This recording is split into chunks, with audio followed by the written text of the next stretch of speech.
Luigi's Mansion has been a fan-favorite Nintendo video game franchise for more than 2 decades now.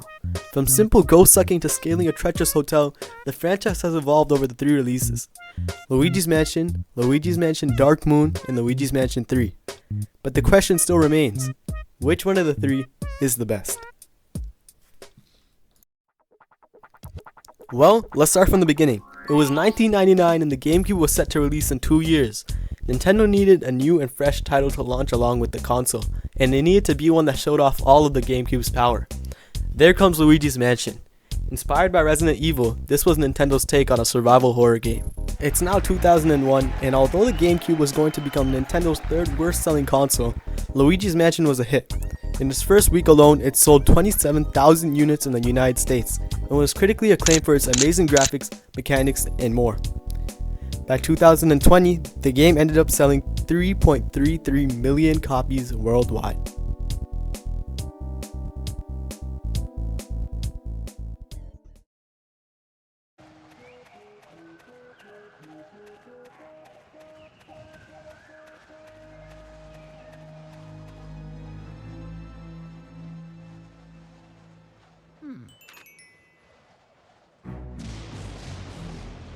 In my opinion, Luigi's Mansion was a great game.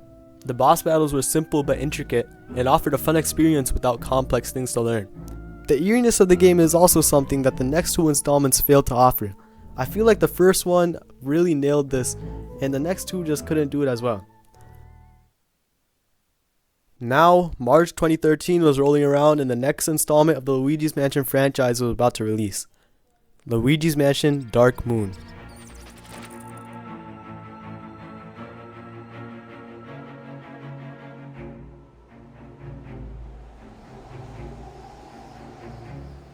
There has always been some confusion around the game's title, for me at least.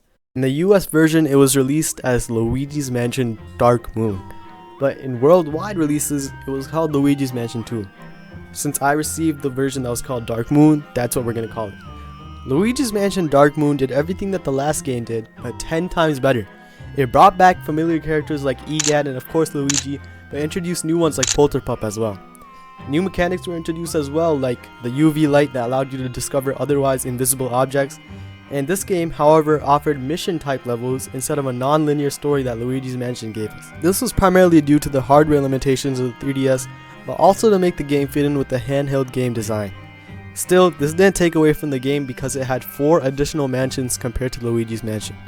The 5 were called Gloomy Manor, which was a base mansion, Haunted Towers, which was a jungle base, Old Clockworks, which was sand based, Secret Mine, which was ice based, and finally Treacherous Mansion, which was the final one, and it was luxury based.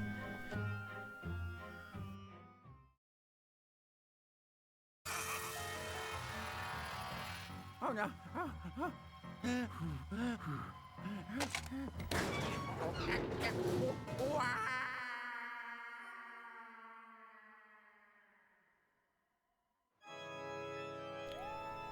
Next, Luigi's Mansion 3.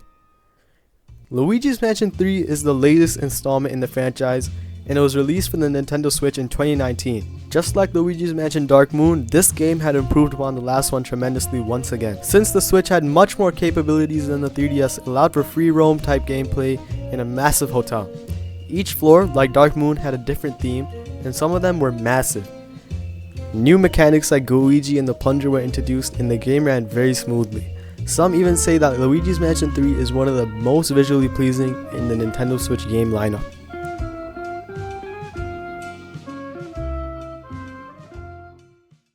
So, what's my ranking? Well, before I get into my ranking, these are my opinions on the 3 games, so if you think differently, feel free to tell me in the comments down below. So number 3 for me will be Luigi's Mansion. Although it was a great game, I truly believe that Luigi's Mansion was the blueprint for the games to come, so for that reason, it's going to be number 3 on my list. Number 2 is going to be Luigi's Mansion 3. Luigi's Mansion 3 was also a flawless game, but there was a few factors that made me place it here. For example, some of the missions were dragged out and repetitive, like the one where you had to catch the hotel owner's ghost cat, but there was still some insanely unique missions in this game, like the disco level and the movie director level, which was my personal favorite. Also, Luigi's Mansion 3 didn't offer that much replayability. After finishing the main story, the game just leaves you with a save point before the final battle with King Boo. You are able to explore the mansion, collect more money, and find any remaining gems, but that's about it. For that reason, it's my number 2. That leaves us with one game, Luigi's Mansion Dark Moon. Now compared to the 2 other games, Luigi's Mansion Dark Moon had an insane amount of replayability. Every mission down to the first one was replayable, along with providing 2 more save files. So, for that reason, and a multitude of other ones, Luigi's Mansion Dark Moon is in my number 1 spot of the Luigi's Mansion franchise. Now, don't forget that there's a lot of factors that play into my ranking. Expectations, portability, these are all some of them, but not all. So, if you guys did like this video, please tell me if you want more in the comments down below, and subscribe if you want to see more. I'll see you guys in the next one.